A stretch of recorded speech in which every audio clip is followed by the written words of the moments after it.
Hi, good evening. This is kind of a random video, really, just talking about the UKIP Southwest candidate, Carl Benjamin. Carl Benjamin is somebody that I've been following on YouTube for probably 2.5, 3 years now. And he's the instigator of the movement, the Liberalists, that is the organisation that I joined about getting on for 1.5 years ago now. And he decided to join UKIP and then had the opportunity to stand as an MEP this year. The problem with Carl is that he's a history of being a bit edgy and a bit of a shitlord and a shitposter, and a bit of an edgy boy, which is all very well and good, but translating the modern day internet culture into normie speak, which is where you need to be if you're trying to sell yourself as an MEP candidate, is very, very difficult, especially with a press that is as hostile as ours, hostile towards anybody who is less than speaking favourably of the establishment, the Westminster elite, etc., and the London bubble, which the media very much is a part of. It's a significant component. It's a self-perpetuating engine, is Westminster. And it likes to look after its own. And it's doing so very well. But it becomes very difficult for somebody like Carl to break in. Carl, of all people. Now, in a conversation with Milo Yiannopoulos in the last couple of days, Milo asked, are you too soon? Are you too early? And I think Carl agreed, and I definitely agree. I think the normal world of politics is not ready. And I mean that broadly speaking, not just the media or the politicians at Westminster or in the European Parliament, but normal people are not ready. They're not adjusted to the way that Carl is. Some of them are. I mean, there is a young voting component, but in order to succeed in something like the European elections, you have to be broadly appealing, and I don't think that Carl is. A friend of mine asked me the other day, has Carl failed? Has he blown it? And I'll come back to that, because that's a point that I want to make. But on the way there, I want to talk about his relationship with Jess Phillips. A couple of years ago, Carl tweeted at Jess Phillips that he said, "I wouldn't even rape you." And that was in reference to Jess Phillips' obstructionism towards Philip Davis' move in Parliament to try and raise men's issues, as distinct from men raising issues. Specifically, is looking to raise men's issues. And men's issues involve things like disproportionately large proportion of suicide victims being male, the number of workplace deaths being predominantly male in the 80s or 90%, and mental health issues, child custody issues, male domestic violence issues, and many other things. And Jess has a history of being obstructive, has been from the outset, been obstructive towards anybody trying to raise male issues. And Carl, in order to attract Jess Phillips' attention, Carl at the time being a pleb, a normie, a person who was not part of the Westminster elite, was not a member of the press, was just a normal person with concerns about these male issues. In order to attract her attention, he sent her the tweet, "I wouldn't even rape you," which was edgy, which was not against the law, was not a rape threat, but was nevertheless intended to offend. And offend it did, although at the time Jess Phillips said that she wasn't bothered. She seems to be changing her tune a little bit now and wishing that she hadn't said that she wasn't bothered, because now she wants action. But recently, Carl, while on Gibraltar, created a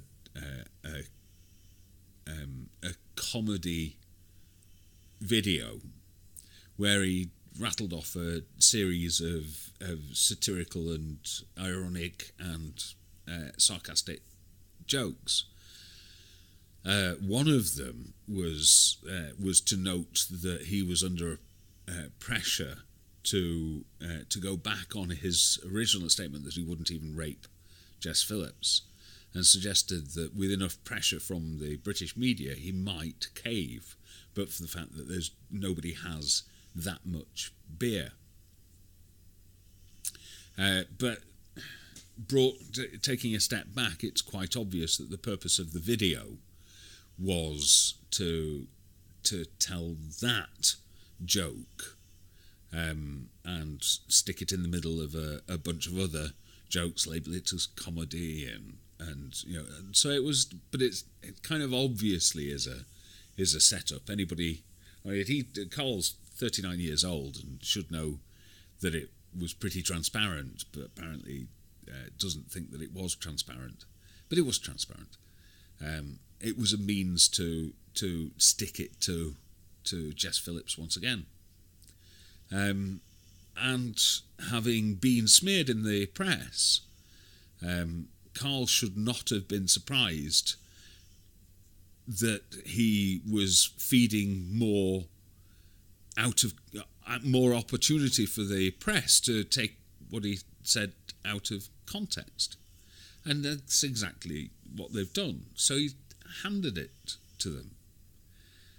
So the question is, does this help Carl's campaign for a UKIP MEP position? Well, it doesn't help it at all. And honestly, I think it likely does harm to UKIP's pitch generally. I think, that kind of thing is going to hurt UKIP's chances. Because so many people are still relying on the mainstream media, or the lamestream media, the biased BBC, and all of the rest of it. The majority of people who are voters in the key demographics are influenced by what they read in the papers and what they see on the TV, and they're not watching Carl's explanatory videos. They're not following his Facebook page, and likely not enough people who are sharing his explanatory videos. And even if there were, the number of people who would willingly click on one of Carl's videos is probably, slim. It's a slim, small number. So Carl has a problem. So the question that my friend asked me the other day is, does this hurt Carl? And I honestly think it doesn't. But I think it depends what metric by which you're going. And I think that at some point in the last 3 weeks or so, I sensed that Carl was realising that his chances of becoming an MEP were reduced to a small probability, a low probability. probability. So so does it hurt Carl? On balance, no. Carl is a YouTube political commentator and a socio-political commentator. He's an edgelord, and he has a following of... Well, now here's the thing. In the time since Carl announced his candidacy for being an MEP for UKIP, Carl's channel, from what I can see, has increased, at least on the Sargon of Akkad channel, has increased from about 870,000 followers to around about 980,000.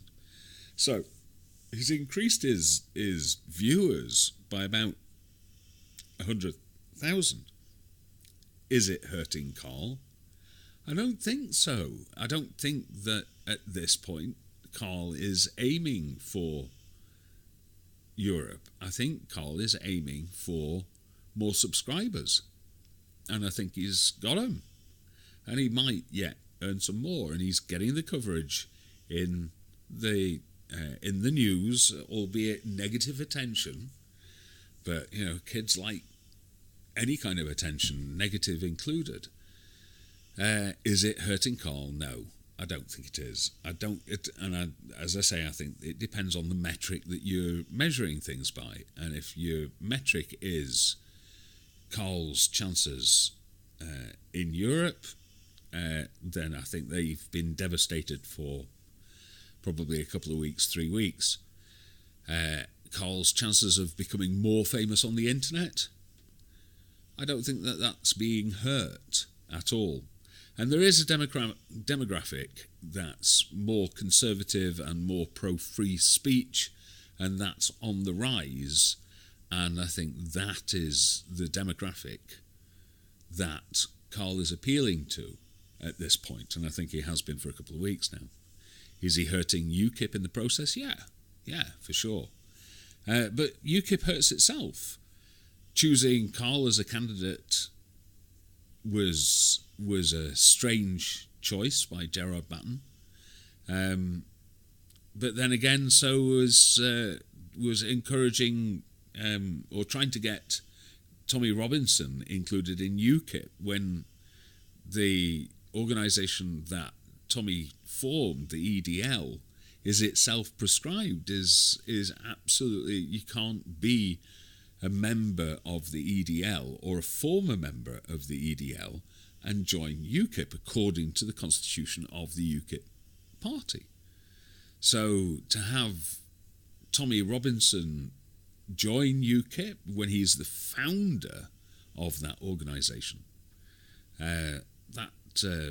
that would be a breach, a significant step away from the roots of UKIP. And to have Tommy Robinson as an advisor is similarly so. It's and my point isn't that Tommy Robinson is extreme right wing or something like that. I don't think he is. But it's about perception. And Carl's had a pop at me before about